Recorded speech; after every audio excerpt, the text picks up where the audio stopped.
अपने ही चंचल मन को अपने ही बस में करके एकाग्रता, स्थिरता एवं स्वयं अपने आप में शांति का अनुभव करने के बाद स्वयं मैं कौन हूँ को जानने की दृष्टि से साधना करते करते आज 1312 दिन हो गए। तारीख 10 जून सन 2025, दिन मंगलवार, प्रातःकाल का समय।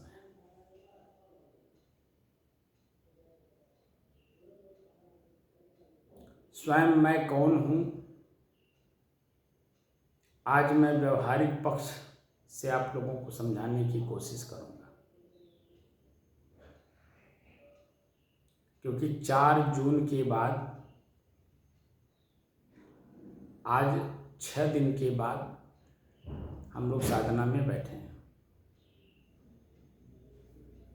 बीच में 6 दिन हम नहीं बैठे, ना आप लोगों के बीच में मैं आया और ना ही मैं आप लोगों को इसके बारे में कुछ बताया कि मैं 6 दिन कहाँ था और 6 दिन के पहले भी मैं क्या करने जा रहा हूँ ये आप लोगों को मालूम नहीं था, ना मैंने आप लोगों को बताया।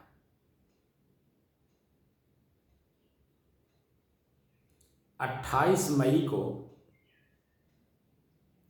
हमारे पंथ प्रमुख यानी कबीर पंथ प्रमुख आचार्य महंत विचार साहेब जी एक दिशा निर्देश देते हैं, वह भी किसी के कहने से। और जो व्यक्ति कहा वो किस दृष्टि से कहा और कहने के बाद वो खुद भी नहीं किया,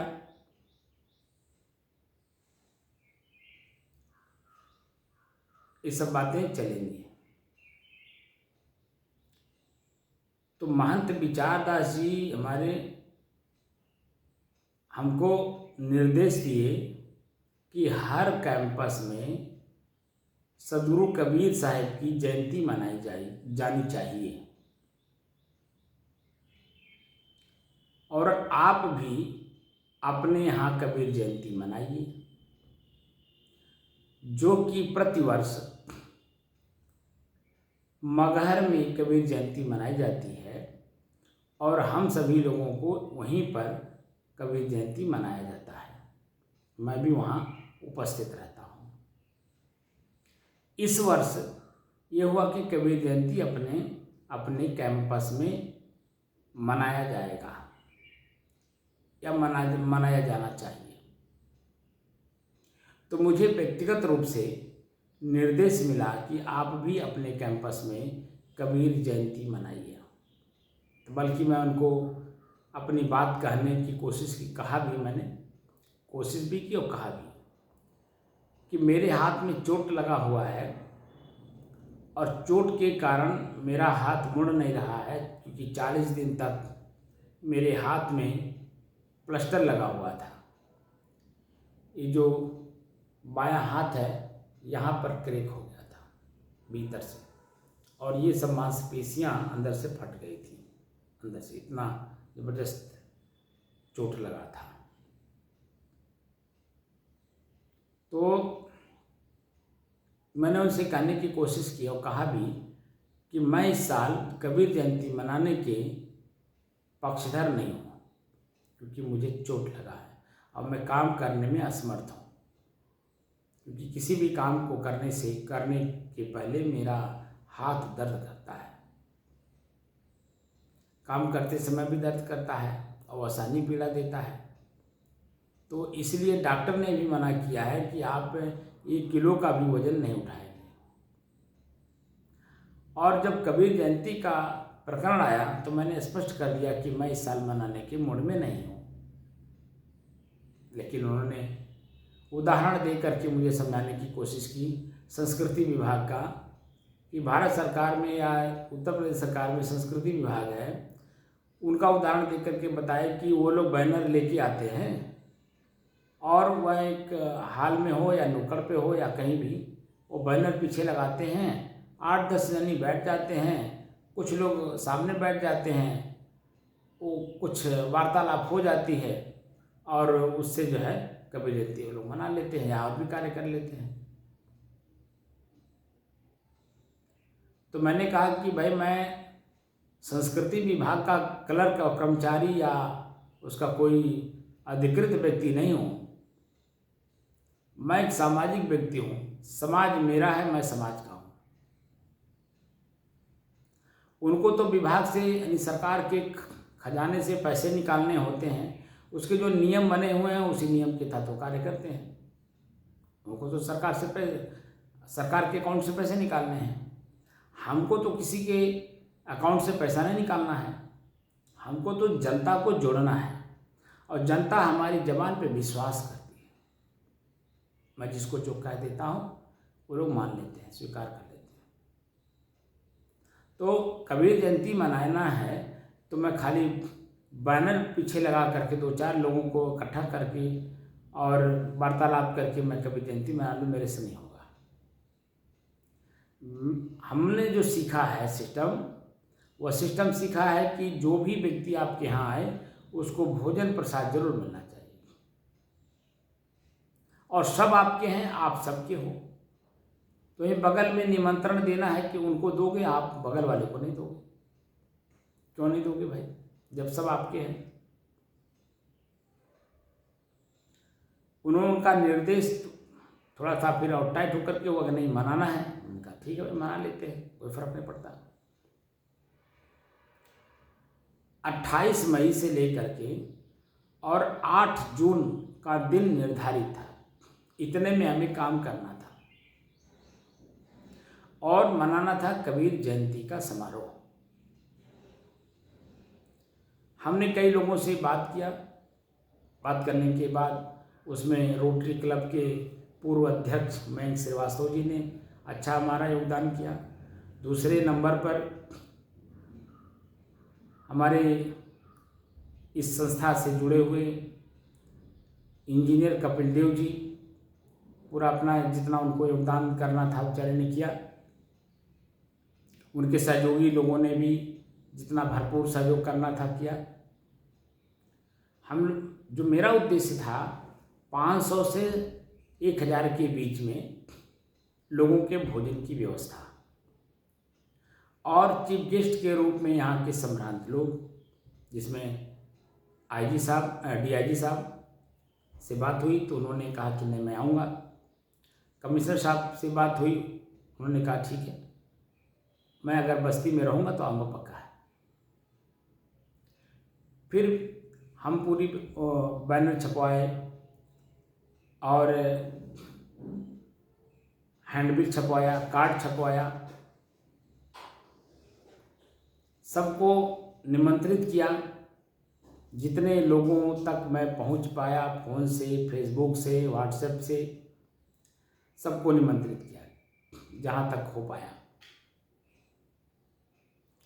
और बैनर पर डीआईजी साहब का और वर्तमान के कमिश्नर साहब का मुख्य अतिथि और विशिष्ट अतिथि के रूप में हमने नाम छाप दिया। तो गेट पे लगाना था लोगों को जागरूकता के लिए कि मतलब ये लोग भी आएंगे, उनके भी विचार सुनने को मिलेंगे, क्योंकि कबीर तो सबके हैं और सब कबीर के हैं। और वही मेरा भी हाल है कि मैं सबका हूँ, सब मेरे हैं। तो क्यों ना सबको बुला करके एक विचारों का आदान प्रदान किया जाए। एक मौका है, अच्छा मौका है, कबीर जयंती का एक वो है, समय अच्छा मिला हुआ है, गोष्ठी की जाए। गोष्ठी में मेरे मन में जो चल रहा था कि गोष्ठी में एक विषय रखा जाएगा, जो विद्वत जन हैं, समझदार लोग हैं, जिम्मेदार लोग हैं, वह लोग एक पॉइंट पर बात करेंगे। वर्तमान समय में मैं देख रहा हूँ कि बच्चे से लेकर और वृद्ध तक, ज्ञानी अज्ञानी, पढ़ अपढ़, गरीब अमीर, सबको देखा कि सभी लोग मानसिक रूप से तनाव ग्रसित हैं। तो तनाव मुक्त होने का उपाय क्या है? जो वर्तमान में सबसे बड़ा समस्या है वह बच्चे से लेकर के और वृद्ध तक सभी लोग तनाव में हैं।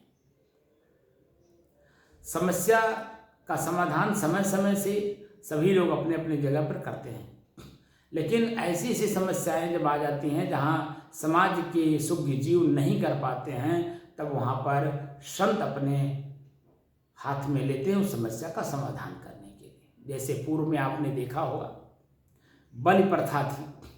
बलि प्रथा में पशु बलि भी था, नर बलि भी था, पक्षी बलि भी था, तमाम तरह की बलियां थी।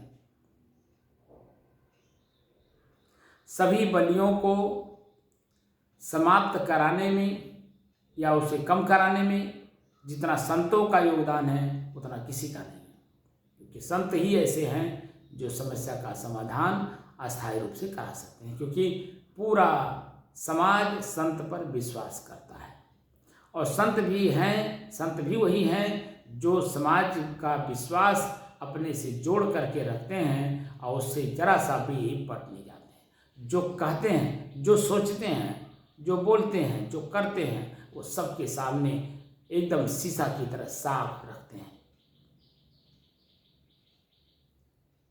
तो समस्या का समाधान इतिहास साक्षी है। संतों ने जितना योगदान देकर के समस्या का समाधान कराया है समाज के अंदर में, उतना किसी ने नहीं किया।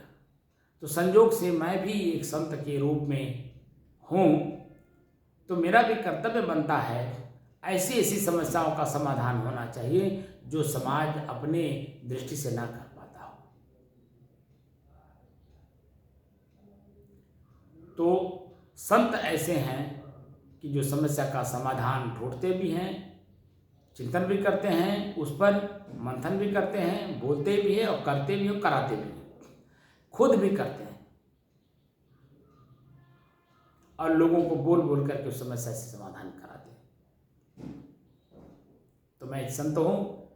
समस्या वर्तमान में है जिसमें कोई भी समस्या का समाधान नहीं कर पा रहा है, बल्कि जैसे उसे ख्याल कर रहा है उसी समस्या में वह भी समाहित हो जा रहा है, वह भी समस्या ग्रसित हो जा रहा है। ऐसी परिस्थितियों में अगर समस्या का समाधान संतों के द्वारा नहीं होगा तो किसके द्वारा होगा? तो मेरे मन में था कि समाज के सुज्ञ जीव हैं जो कार्य कर रहे हैं, वह भी तनाव से ग्रसित हैं। कोई एक ऐसा विचार पॉइंट आए जिससे समस्या का समाधान निकले। इसी बीच में मयंक श्रीवास्तव जी ने मुझे बताया कि रानी साहिबा को क्यों नहीं बुला लेते हैं। मैंने कहा बिल्कुल बुलाना चाहिए। तो बस्ती की रानी आसिमा सिंह जी को मैंने फ़ोन किया और फ़ोन किया तो पता चला कि वो आने के लिए तैयार है। ठीक है, बातचीत हो गई। बीच में उनको पता चला कि वो 11 बजे का समय है, तो फिर उनको फ़ोन करके मैंने बताया नहीं 11 बजे नहीं, वह 4 बजे आपका कार्यक्रम है। वो ठीक अपने समय से थी, आई, बल्कि हमारे कमिश्नर साहब और डीआईजी साहब नहीं आ पाए। मैं उनको कोई गिला शिकवा वाली बात नहीं करूँगा, क्योंकि वह समाज के जिम्मेदार पर्सन हैं। समस्याएं बहुत हैं उनके ऊपर से भी, समाज का भी, अपना भी, परिवार का भी, तमाम तरह की हैं। तो वह अपना और परिवार का समस्या तो दबा करके वो आ सकते थे, लेकिन जब उनके अपने विभागीय समस्या आ जाता है तो वो जरा सा भी पट नहीं हो सकते। तो कोई समस्या आ गई जिसके कारण वो लोग नहीं आ पाए, लेकिन रानी साहिबा आई और पूरा कार्यक्रम 28 मई से लेकर के 8 जून तक मुझे पूरा करना था, क्योंकि इसी में हमारे सोच का, चिंतन का, बोली का और कर्म का समाज को एक प्रदर्शन दिखाना था। या लोग हमारे ऊपर विश्वास करते हैं तो वो खुद भी जानते हैं कि जो बोलेंगे वो करेंगे, और जो करेंगे वो समाज के हित के लिए करेंगे, ये सबको पता है। एकाग्र होकर के, स्थिर होकर के और शांत मन से कार्य करने का जो अनुभव है वो मैं आपको बता रहा हूँ। 28 मई, 8 जून कितना दिन है? 28 और 3 31 मई, 3 दिन उधर, 8 दिन इधर, तो 8वें दिन तो कार्यक्रम ही है, 7 दिन मान के चलिए, तो 7 और 3 10 दिन, 10 दिन में मुझे सारा कार्य करना था। हमारे अपने जो भक्त लोग थे उनको भी निमंत्रित करना था, जो संस्था से जुड़े हुए लोग हैं उनको भी निमंत्रित करना था, जो समाज के वरिष्ठ लोग हैं, जो समाज को समझते हैं, समाज को मोड़ने का, दिशा देने का काम करने को बखूबी करते हैं, उन सभी लोगों को मुझे बुलाना था, क्योंकि सब मेरे हैं। ये नहीं कहना था ये फलाने हैं, इनकी फला संस्था है, इनको नहीं बुलाना, नहीं, मेरे लिए सब बराबर हैं और मैं सभी लोग मुझे अपना मानते हैं, इसीलिए किसी को छोड़ना नहीं है। यहाँ तक कि जो मूड़ घाट गांव है हमारे बस्ती के अंदर में, बस्ती जिला पे, उस मूड़ घाट में 2 ग्राम पंचायतें हैं। एक मूड़ घाट खुद ही है, दूसरा हमारा मड़वा नगर का नाम डमरुआ। और गांव के ही नहीं बल्कि जो नए बस्कित बस रहे हैं उनकी भी लंबी लाइन है, क्योंकि मूड़ घाट में अब आकर के बस गए तो मूड़ घाट के ही हैं, क्योंकि उन्होंने बैनामा कराई, मकान बनाए हैं, रह रहे हैं, बिजली पानी की व्यवस्था उसी गांव से ले रहे हैं, सारी सुख सुविधा गांव से ले रहे हैं, तो गांव के ही तो हो गए। मुझे किसी को नहीं छोड़ना था।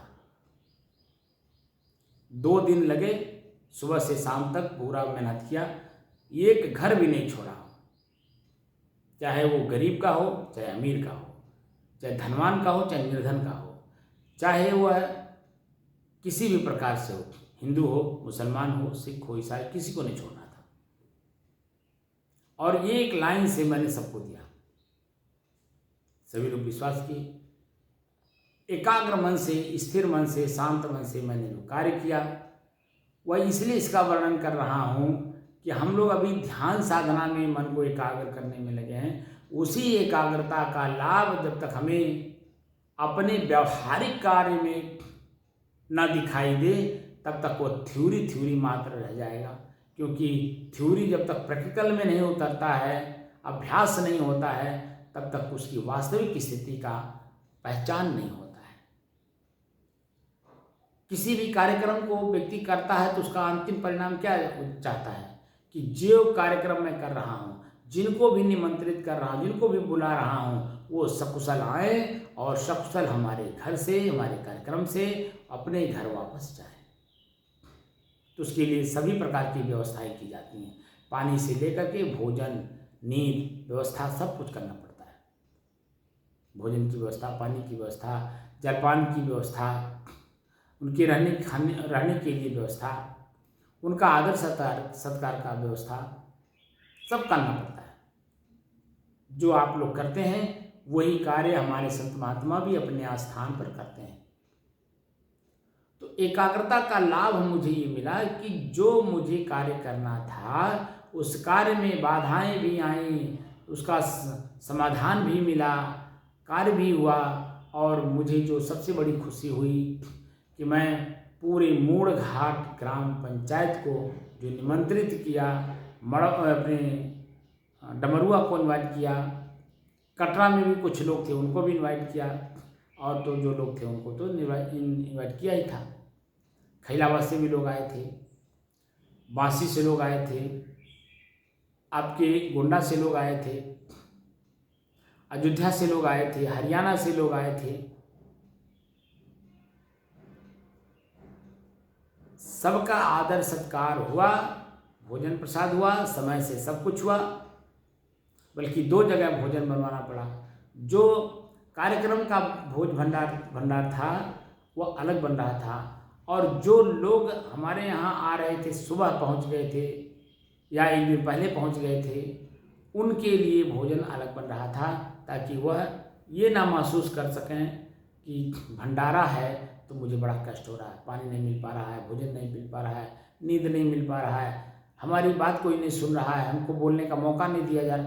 तमाम तरह के मन में द्वंद्व चलते रहते हैं सबके, और सभी लोगों को उनका सम्मान का मतलब हुआ वह जो चाह रहे हैं वो होना चाहिए, मिलना चाहिए उन्हें, और उनको मिला भी, सकुशलता से संपन्न भी हो गया। तो जो मेरा उद्देश्य था, कबीर जयंती सकुशल पूर्वक निपट जाए, वह काम करने के लिए मैंने अपना पूरा समय ध्यान साधना में नहीं दिया। मेरा ध्यान साधना वही था, क्योंकि साधना का मतलब बस में करना, हमारा ही मन हमारे बस में रह करके कार्य को कुशलतापूर्वक संपन्न कराना था। अब वो कार्य हो गया, सभी लोगों का उसमें योगदान था, भंडारी का अपना था, बच्चों का जो सेवा करने वाले थे उनका अपना था, समाज के जो जिम्मेदार लोग हैं उनका अपना था।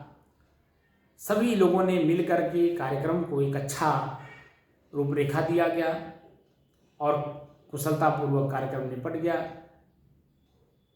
कैपेसिटी से ज़्यादा मेरा जो व्यवस्था था वो व्यवस्था 500 से लेके 1000 के बीच का था, और भोजन करने वालों की जो लंबी लाइन थी वो 3500 की थी। मैं 3500 की इसलिए कह रहा हूँ क्योंकि मैंने जो पत्तल मंगाए थे वो पत्तल 3000 से लेके 4000 के बीच में, 3000 तो मैंने पहले ही मंगा करके रख लिया था, 500-500 करके 2 बार मुझे मंगाना पड़ा। तो इसलिए मुझे ऐसा महसूस हुआ कि जो पत्तल हमारा लगा वो 3500 लगा। अब उसके बाद कितने लोग खाए होंगे, कितने लोग अपना बांध करके ले गए होंगे, कोई पन्नी में, कोई टिफिन में, कोई कहीं, मैंने ये भी देखा है। पन्नी में ज़्यादा लोग ले गए हैं, टिफिन भी लोग लेकर के आए थे, अपना खुद का भी पन्नी लोग लेकर के आए थे। पन्नी में खुद भी यहाँ रखा था ताकि जिनको भी भोजन ले जाना हो वो कुछ अच्छे से भोजन ले करके जाए, ताकि परिवार को भोजन प्रसादी खिला सके। उसमें मेरे पास कई तरह की शिकायत भी आई, महाराज जी ऐसा हो रहा है, महाराज जी वैसा हो रहा है। मैंने कहा कि भाई अब यहाँ पर जो भी हो रहा है होने दीजिए, क्योंकि कोई पन्नी में ले जा रहा है, कोई बिना कहे ले जा रहा है, तो कोई एक आदमी का ले जा रहा है, एक आदमी का कह के लेके जा रहा है, लेकिन लेके जा रहा है 4 आदमी का। एक ही परिवार के 2-2 लोग, 3-3 लोग लेके जा रहे हैं। मैंने कहा कोई बात नहीं, जो उनकी इच्छा हो वो करें। भंडारी हमारे सबसे बड़े मजबूत मिले थे छांगूर यादव जी, जो बरहुआ ग्राम के रहने वाले हैं, जो नगर पंचायत गणेशपुर में पड़ता है। उनको और उनकी टीम को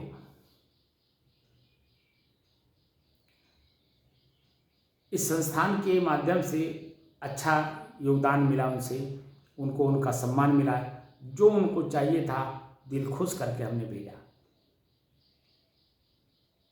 वह भंडारी छांगूर यादव जी और उनकी टीम 500 से 1000 के बीच का जो उनकी वार्तालाप हुई थी, अब 3500 लोग भोजन कर रहे हैं। अब आप बता दीजिए, कहीं भी पूरे भारत में मैंने जो देखा है, जितना कह करके जो लोग आते हैं उतना ही करते हैं। अगर आगे आपको काम कराना है तो उसका पारितोषिक अलग देना पड़ता है, क्योंकि वो मांग करके लेते हैं, भाई आगे हम करेंगे तो आपको वेतन देना पड़ेगा, हमारा जो मजदूरी है वो और बढ़ाना पड़ेगा। लेकिन मैंने छांगूर यादव जी को देखा कि बिना मेरे से पूछे जांचे वो अपना पूरा योगदान उन्होंने दिया। 1000 की जगह पे 3500 से 4000 के बीच में लोगों को भोजन कराना, उनको प्रसादी देना, उनको बोधी देना, मतलब कोई ऐसा चीज़ नहीं था जो उन्होंने नहीं किया हो। बल्कि 50 किलो हमने सबसे पहले बूंदी बनवा रखा था। बेसन एक्स्ट्रा रखा था 15 किलो। वो 15 किलो भी गया।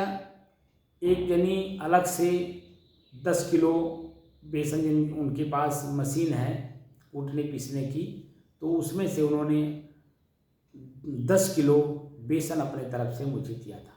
कन्हैया प्रसाद त्रिपाठी जी, जो विकास भवन के पीछे रहते हैं, उनके यहाँ आटा चक्की लगा हुआ है, जो पीसते हैं, जो ये कार्य को करते हैं, वो 10 किलो अलग से लाए। तो 15 और 10 25 और 50 किलो पहले से बना हुआ था। मैंने कंप्लीट 50 किलो बूंदी हमारे पास था। वह भी पूरा उन्होंने बनाया, बना करके सबको खिलाया, और लोग ले जाना भी चाहे तो उनको बांध करके भी दिया, क्योंकि ताज़ा ताज़ा था। इतना सुंदर लग रहा था, उसके ग्रहण करने में, खाने में अच्छा लग रहा था कि लोग बांध बांध करके भी ले गए। कोई 1 पाव ले गया, कोई आधा किलो ले गया, कोई 1 किलो ले गया, कोई तो मैंने देखा है कि 2-2 किलो तक ले गए। इतना मतलब लोगों में चॉइस था उस प्रसाद को ले जाने के लिए। शिकायत आई कि लोग ज़्यादा लेके जा रहे हैं और बेइज्जती हो जाएगी, ऐसा होगा वैसा होगा। मुझे पूर्ण विश्वास था अपने भंडारी पर कि बनाने में कसर नहीं करेंगे। दूसरा योगदान हमारे मूल घाट के ही संभ्रांत व्यक्ति हैं, दुकानदार हैं, जिनको सभी लोग जानते हैं, डब्लू जी का भी योगदान अच्छा था कि दुकान से जितना भी हमें सामान की ज़रूरत था उन्होंने पूरा अपने समय से भिजवा दिया। खाली हमें फ़ोन करना पड़ता था, वो सामान तुरंत भिजवा देते थे, और वही सामान हमारे भंडारी बना करके सबको खिलाते। तो ये एकाग्रता का, स्थिरता का और शांत मन से काम करने का सबसे बड़ा तरीका है, जो व्यवहार पक्ष होता है। अध्यात्म पक्ष बैठ करके होता है, व्यवहार पक्ष कर्म करना होता है, उससे आँख से देखना होता है, उसी कान से सुनना होता है, उसी जीभ से बोलना पड़ता है, उसी नाक से सुगंध दुर्गंध भी लेना पड़ता है, उसी पैर से चलना पड़ता है, उसी हाथ से कुछ करना पड़ता है। ये व्यवहार है। व्यवहार में अगर आपकी एकाग्रता है, जिस कार्य को आपने उठाया उसी पर मंथन किया, उसी पर चिंतन किया, उसकी कमी दूर किया आपने, तमाम तरह की समस्याएं आती हैं। समस्या लोग बनाने वाले अनेकों होते हैं, आपका मन भी खुद भी समस्या पैदा करता है, लेकिन अगर सभी लोग आपके बस में हैं तो निश्चित है कि आपका जो कार्य है, उस कार्य का जो उद्देश्य है, सफलता का मतलब होता है कि बच्चे से लेकर के वृद्ध तक कोई भी व्यक्ति आपके ऊपर उंगली ना उठा सके कि यहाँ ये चीज़ कमी है, यहाँ ये चीज़ की कमी है, यहाँ ये चीज़ की कमी है। हमारे संत महात्मा भी दूर दूर से आए हुए थे। धानी कहाँ है, वहाँ से आए थे, अयोध्या से आए थे, हरियाणा से आए थे, और हमारे जो लोकल लोग थे वो तो थे ही। हमारी मीरा जी दुबखरा की हैं, वह भी अच्छा योगदान दी। भजन गायक हमारे जो मंडली थी उनको बुला रखी थी, अपने खुद भी उन्होंने प्रवचन किया, भजन गाया। एक अच्छा माहौल रहा, क्योंकि सबको पता है कि मेरी जो इच्छा है वो हमको, हमारे नाम से लोग नहीं जानते। मेरा नाम संत राम लखन दास है, मैं लाल कपड़ा पहनता हूँ, इसलिए मुझे लाल बाबा के नाम से लोग जानते हैं। क्योंकि 53 साल की अवस्था में, मैं 20 साल की अवस्था में साधु बना हूँ, तो आज जो 20 साल और 53 साल के बीच में जो 32-33 साल का जो समय हमारा व्यवहार में गुजरा साधुशाही का, उसमें हमें लोग तौले हुए हैं। मेरे ऊपर उनका इतना विश्वास है, अटूट विश्वास है, और मैं विश्वास को स्थिर रखना चाहता हूँ। इसीलिए समस्या बनता है, हमारा दिमाग जब भौतिकता से ग्रसित हो जाता है, और हम उसी समस्या का समाधान तब कर पाते हैं जब हम भौतिकता से ऊपर उठते हैं। समस्याएं आती हैं भौतिकता में, व्यवहार में, कर्म में, और जब हम स्थिर मन से अपने आप में जो मैं हूँ, अपने आप में मैं शुद्ध हूँ, शांत हूँ, स्थिर हूँ, एक रस हूँ, ये ज्ञान अगर मुझे है तो ये समस्याएं कितने भी प्रकार से आ जाएं उसका समाधान हो जाएगा। और आपका जो स्वयं का स्थिरता है, शुद्धता है, एक रसता है, शांत का जो स्थिति है, वो सब यथावत बना रहेगा। समस्या आई, उसका समाधान आपको मिल जाएगा। बस आपको करना है। आपके दिल दिमाग में, मस्तिष्क में अगर नहीं उभर रहा है तो कोई न कोई समाज का व्यक्ति आपके सामने आके खड़ा हो जाता है और बताता है कि यहाँ ये समस्या आ रही है। समस्या बताने वाले 100 में 95% हैं, 90% हैं, लेकिन 5 और 10% ऐसे भी हैं जो समस्या भी जानते हैं और समस्या का समाधान भी जानते हैं। अब ग्रहण आपको करना है, कार्य आपको करना है, व्यवहार आपको करना है, लोगों से लेन देन आपको करना है। आप कितने स्थिर हैं, कितने शुद्ध हैं, कितने शांत हैं, कितने एक रस हैं, ये आपके ऊपर डिपेंड करता है कि जो समस्या आई उसका समाधान कैसे आप करेंगे।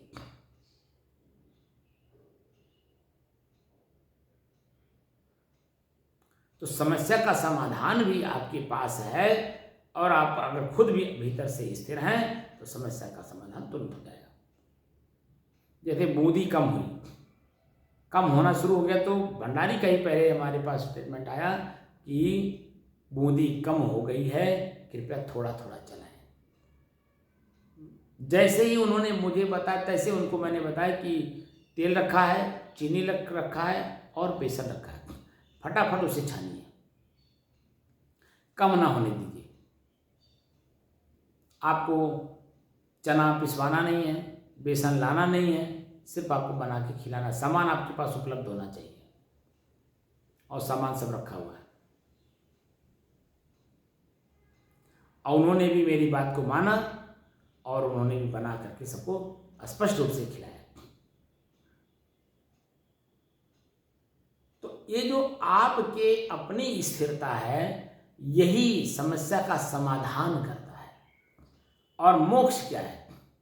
मोह का नाश किए बिना आपकी समस्या का समाधान नहीं हो सकता है। मैं इस जात का हूं, मैं इस संस्था का हूं, मैं इस धर्म का हूं, अगर ईगो लेकर के चलेंगे समस्या और क्रिएट हो जाएगा और बन जाएगा। लेकिन मैं सबका हूं, सब मेरे हैं, मुझे सबके लिए करना है। अगर ये भाषा आपके अंदर में स्थिर है और अपनी शुद्धता को आप जान रहे हैं तो निश्चित तौर पे कोई भी समस्या कहीं से आती है किसी भी प्रकार की, आप तुरंत उसे सॉल्व करें, जो मैंने किया। और यही चीज मैं अपने साधकों को समझाना चाहता हूं कि ध्यानम निर्विषय मन है। ध्यान क्या है? मन का निर्विषय हो जाना। तो विषय क्या है? विषय 5 है, 5 इंद्रियों के। कान का विषय शब्द, आंख का विषय रूप, जीभ का विषय स्वाद, लिंग का विषय स्पर्श विषय। ऐसे 5 इंद्रियों के 5 जो विषय हैं, ये हमारे बस में अगर हो जाएं और मैं अपने जगह पर स्थिर रहूं तो निश्चित है कि जो मोह का नाश करना है वह मोह का नाश यथावत जैसा आप चाहते हैं हो जाएगा। और आपकी स्थिति पहले की अपेक्षा आज बेहतर दिखाई देगा। इसी बेहतर स्थिति को पाने के लिए मैंने 4 जून के बाद ध्यान साधना हमने करना, आप लोगों के बीच में आना हमने बंद कर दिया, क्योंकि हमें लगन था कि कार्य कैसे सफलतापूर्वक हो। अब आज मैं आया हूं 1 दिन बाद, दूसरे दिन 8 को कार्यक्रम हुआ, रात के 12 बजे तक 9 पूरा समय चला गया अपने शरीर को पहले स्वस्थ करने में। क्योंकि कार्यक्रम करने के बाद जो कार्यक्रम तक जोश और उत्साह रहता है, कार्य करने की क्षमता रहती है, लेकिन कार्यक्रम जब हो जाता है तो मन मस्तिष्क जब जैसे जोश और उत्साह को कम करता है वैसे शिथिल हो जाता है। और शिथिलता में क्या होता है? नींद आती है। स्वास्थ्य भी बिगड़ने का खतरा रहता है, तो उसे बैलेंस किया जाता है। तो कल दिन भर मैंने अपने शरीर को बैलेंस किया है। और जिनके लोगों का लेन देन था, जैसे टेंट वालों का लेन देन था, माइक वाले का था, और वो कूलर आया हुआ था उसका था, बर्तन आया था उनको भिजवाना था, और जो आए हुए हमारे अतिथि थे जो रुके हुए थे उनको भी वापस भेजना था। सारा काम कल कंप्लीट किया। तब जब कुशलतापूर्वक सब कुछ संपन्न हो गया, मेरा मन गदगद है, कार्यक्रम कुशलतापूर्वक संपन्न हो गया। सभी लोग जैसे आए थे कुशलतापूर्वक वैसे कुशलतापूर्वक वापस गए। किसी प्रकार का किसी को चोट नहीं लगा, किसी का मोबाइल गायब नहीं हुआ, किसी के साथ कहा सुनी नहीं हुआ, तू मैं नहीं हुआ, भोजन प्रसाद का कमी नहीं हुआ। तो जो कुछ भी होना था वो कुशलतापूर्वक संपन्न हो गया। आज मैं गदगद हूँ, आप लोगों के बीच में आया हूँ। इसलिए आया और इस बात को इसलिए जिक्र करना पड़ा। अब कल से हमारा आपका जो साधना, मन को अपने बस करने का, मैं कौन हूँ उसको पहचानने का, और तरह तरह की जो समस्याएं हैं उसका समाधान करने का तरीका कल से शुरू होगा।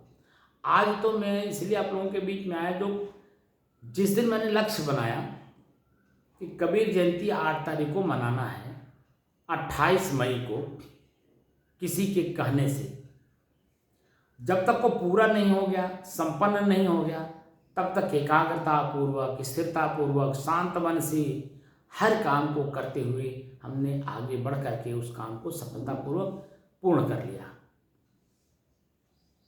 यही काम आप लोगों को करना है।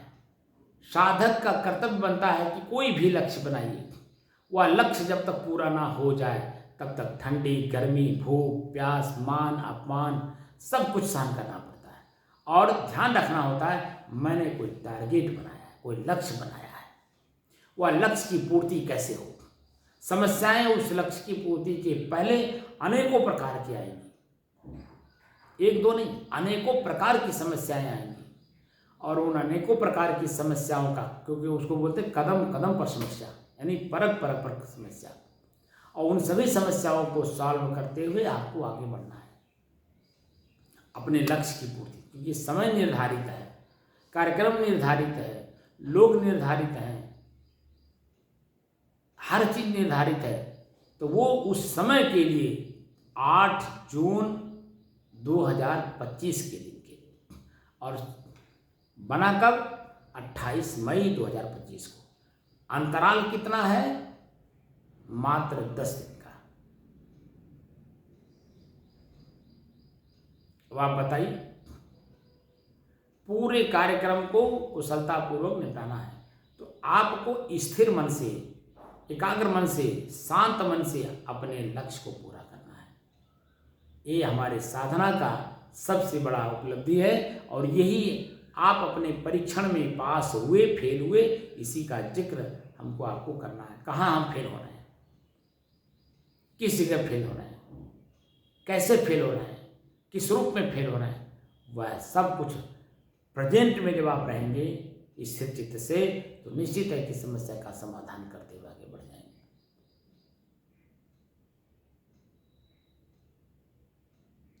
अभी जो अगला टारगेट है, इस कार्यक्रम में जो योगदान करने वाले सब टेंट वाले हैं, माइक वाले हैं, कूलर वाले का तो पूरा पेमेंट हो गया, जो कि हमको पता था कि 1500 में वो आएंगे। अब पता चल रहा है कि नहीं, उनका 3000 हुआ। 1000 रुपये का एक कूलर बड़ा वाला किराए पे देते हैं, प्लस 500 रुपये लाने का, 500 रुपये ले जाने का, ये मुझे पता चला। जो कि मैंने तर्क दे करके पूछने की कोशिश की कि आप कहाँ से ले करके यहाँ आएंगे, लाए हैं, तो कहीं इतनी दूर से। तो मैंने कहा कि कोई भी व्यक्ति, समझदार व्यक्ति जो थोड़ा सा भी सेंस रखता होगा, आपके 3 से 4 किलोमीटर के रेंज में 500 रुपये का तेल जल जाएगा क्या? तो कहने हमारा रेट है, हमने फिक्स कर रखा है, कोई भी ले जाए, कहीं भी ले जाए, तो 500 रुपये हमें देना। तो उसको ले करके 3000 रुपये का हमारा बजट बैठ गया। तब 500 रुपये उन्होंने छोड़ा, 2500 रुपये उनको तुरंत, जो कि मेरे पास पैसे नहीं थे।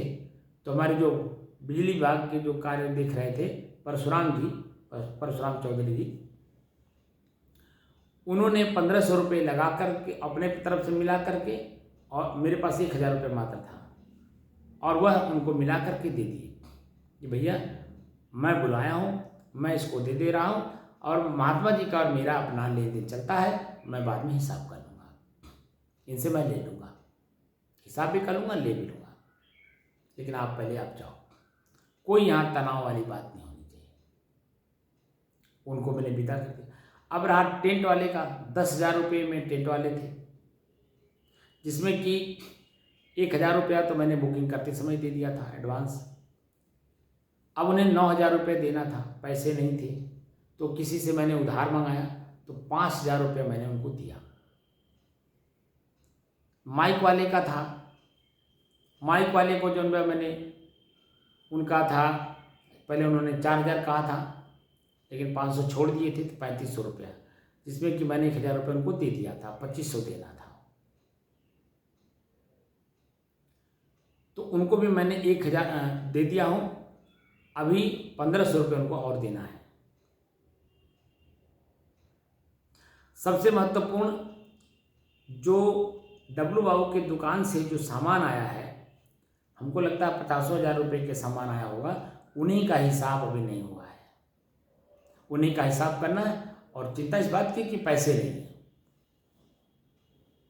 उनको विश्वास है कि भले हमें साल भर लग जाएगा, लेकिन मिलेगा, ये नहीं है कि नहीं मिलेगा, भले वो साल भर में दे। तो ऐसे मजबूत आदमी को खोज करना होता है कि जो आपके साथ आपकी भावनाओं की अनुरूप कार्य को अंजाम दे सकें। उनको भी पूर्ण विश्वास है कि मेरा पैसा मिलेगा, भले देर सवेर मिलेगा।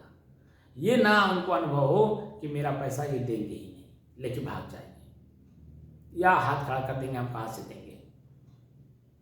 मेरा उद्देश्य है, मैं जब लिया हूँ तो मुझे देना है, नहीं तो कर्ज रह जाएगा, मानसिक तनाव बढ़ेगा। तो मैं ध्यान साधना क्या कर रहा हूँ, मैं ध्यान साधना क्या करा रहा हूँ, क्या उद्देश्य पूरा होगा। मैं मुक्ति लेने के लिए साधु बना हूँ, मुक्ति लेने के बजाय पता चल रहा है कर्जा ले रहा हूँ। कर्जा जो भी लेगा, जहाँ भी लेगा, जैसे भी लेगा, कर्म का सिद्धांत कहता है वो आपको देना पड़ेगा। जो लिए हो देना पड़ेगा, और जो दिए हो लेना पड़ेगा, दोनों बात है। तो जब लिए लेन देन का प्रकरण चलेगा, अगर आज समाप्त नहीं कर देंगे उसे, तो फिर आपको जन्म लेना पड़ेगा, फिर साधु बनना पड़ेगा, फिर साधना करना पड़ेगा, फिर आपको मोक्ष मिलेगा। और उसमें भी पता नहीं, फिर ऐसी कार्यक्रम हो जाए, फिर ऐसे लेन देन हो जाए, फिर आपका जन्म हो, मरण हो, फिर आपको ऐसे आना पड़ेगा। जो कि जन्म मरण का मूल कारण बताया जाता है वासना है। अब यहाँ वासना तो नहीं आ रही ना, यहाँ तो व्यवहारिक लेन देन आ रहा है। तो वो भी दिखाई देता है कि जो भी आप लेन देन करते हैं, उसके लिए भी आपको जन्म लेना पड़ेगा, चाहे गधा का लें चाहे मनुष्य का लेना पड़ेगा। क्योंकि जब तक उसका पूरा नहीं हो जाएगा, तब तक आपको उसके घर में जा कर के घोड़ा, गधा, बैल, आदमी, नौकर बन करके भरना पड़ेगा। तो इससे अच्छा है, जब इतनी ऊंची जानकारी है, तो क्यों ना यहीं पर इसी शरीर में रहते रहते उसे निपटा दिया जाए। क्योंकि शरीर मेरा न कि मैं हूँ। तो शरीर साधन है, साधन का उपयोग करें, पैसा कमाएं, सामने वाले का जो है वो उसको वापस दे दिया जाए। हमारे यहाँ भारत में वर्तमान समय में हमारे जो ऋषियों की परंपरा थी, वो खो गया है। यहाँ तो उल्टा कहानी चल रही है,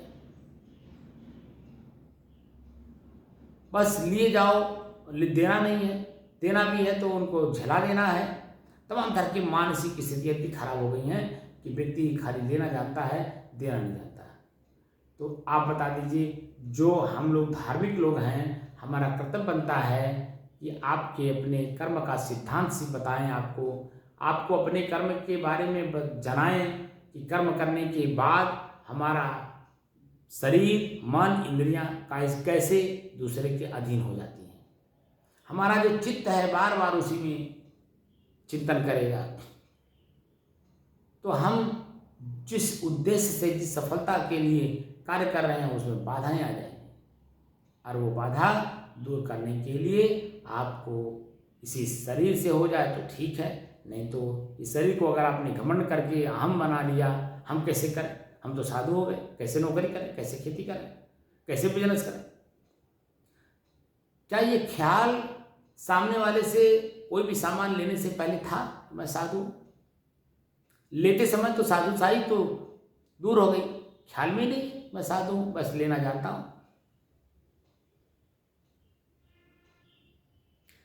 साधु का मतलब होता आध्यात्मिक विद्यार्थी, और अध्यात्म का मतलब होता मैं स्वयं की खोज। मैं स्वयं की खोज में जो बाधाएं आए उसको दूर नहीं करोगे तो कौन दूसरा करेगा? काम आपने किया है, उसका भुगतान कोई दूसरा क्यों भोगेगा? इसलिए साधना की वह पद्धति सीखनी चाहिए जिससे मेरा मन 24 घंटे एक एक सेकंड पूरा स्थिर हो, शांत हो, एकरस हो और शुद्ध हो। जब शुद्ध रहेगा तभी किसी प्रकार का कोई हलचल नहीं होगा, मन भी, चित्त भी, बुद्धि भी सब स्थिर होंगे, और साथ साथ अगर आप एक्टिव है तो आपका कर्म भी स्थिर होगा, कर्म में चंचलता नहीं दिखाई देगा। तो एकाग्रता, शुद्धता, स्थिरता और जो एक रस्ता का भाव मैं आप लोगों को बार बार बताता था, वह मैंने करके दिखा दिया आप लोगों के बीच में, आप लोगों की आँख खोलने की कोशिश की। कोई भी लक्ष्य बनाइए तो वह लक्ष्य जब तक पूरा ना हो जाए तब तक आपको चलते रहना है। समस्याएं अनेकों प्रकार की आएंगी, उसका समाधान आप ही को करना है, कोई दूसरा नहीं करेगा। लेकिन जब अपनी शुद्धता में, अपनी स्थिरता में, अपनी एक रस्ता में, अपने शांत स्वभाव में अगर आप स्थिर हैं तो सभी समस्याओं का समाधान कर ले जाएंगे। लेकिन जरा सा भी आप अपने से अलग हुए ही नहीं, यही आपका शरीर, आपकी शरीर की इंद्रियां, यही आपको उलझा देंगी। इसी पॉइंट पे सदगुरु कबीर कहते हैं, नौ मन सूत उलझने सुलझे। तो नौ मन सूत क्या है? जो उलझा हुआ है, जिसको सुलझाने के लिए मुझे जन्म और मरण का जो चक्र है उसमें पड़ना पड़ रहा है।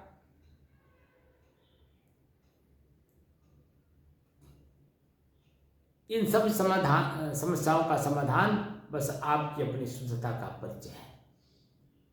मैं शुद्ध हूं तो क्यों हूं? मैं अशुद्ध हुआ तो किस बात से हुआ, किस कर्म से हुआ? बस इसी का तरीका ढूंढना है कि जो मेरी स्थिरता है वह यथावत पूरे जीवन कैसे बरकरार रहे।